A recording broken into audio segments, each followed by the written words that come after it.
Ang susunod na programa ay rated PG.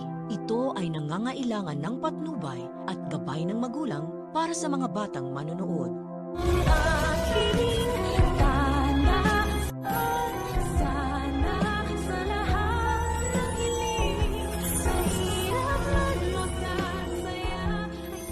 Talaga namang nakakainis na ang pagmumukha ni Carlos dahil huling-huli na nga siya na may connection talaga silang dalawa ni Zoe. Ay todo tanggi pa ang loko-loko. Pero ang mas nakakainis din naman ay itong si RJ pagkat nag-switch na naman siya sa pagiging engot niya. Nang sabihin kasi ni Giselle na hindi na daw siya mapipigilan sa pagpapablatter niya sa mag-inang lokalohang sina Moira at Zoe ay pinigilan siya ni RJ. Diretsahan niyang sinabi ni RJ na wala daw talagang pakialam itong kapatid niya kahit na magkasira sila ng anak niya. Ang iinsulto niya pa na kung sa bagay daw ay sariling ang anak ni Giselle ay wala siyang pakialam. Nagpanting tuloy ang tainga ng kapatid niya at binigyan ng isang lumalagapak na sampal itong si Robert. Dapat siguro ay mas nilakas-lakasan pa ni Giselle ang sampal sa kapatid niya pang kahit papano ay maalog naman ang utak nito at manumbalik na ang memorya niya pagkat napakatagal na nga pero hindi pa rin bumabalik ang mga alaala niya. Kaya nga diretso ang maliligayang araw nitong mag-inang loka-loka at pati na rin ang kumag na si Carlos. Nang sabihin nga ni Annalyn na kaya siya nag-iimbestiga ay gusto niya lang talagang malaman kung nasaan na ba ang lolo niya,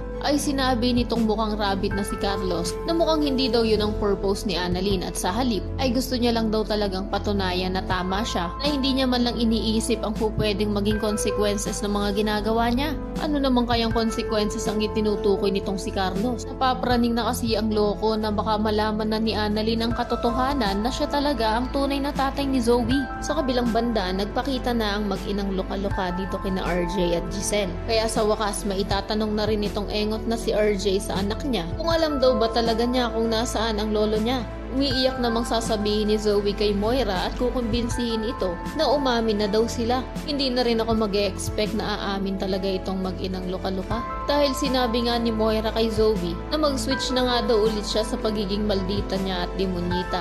Dahil may plano pa nga daw sila sa lolo niya. Kaya panigurado na kahit na naaawa itong lokalokang si Zoe sa lolo niya, ay hindi pa rin siya aamin. At sa halip ay magiging sunod-sunuran na naman sa lupa-lupa niyang ina. Yan ang mga dapat niyo pang abangan. Kaya naman kung isa ka rin sa mga nauumay na dito sa abot kamay na paulit-ulit ang mga eksena na palagi na lang sina Moira ang nagwawagi, ay pakiclick naman ng like at subscribe button. Pwede ka rin mag-iwan ng komento sa ibaba kung isa ka rin sa mga nagnanais na tapusin na nga nila itong abot kamay. Maraming salamat sa iyong panonood.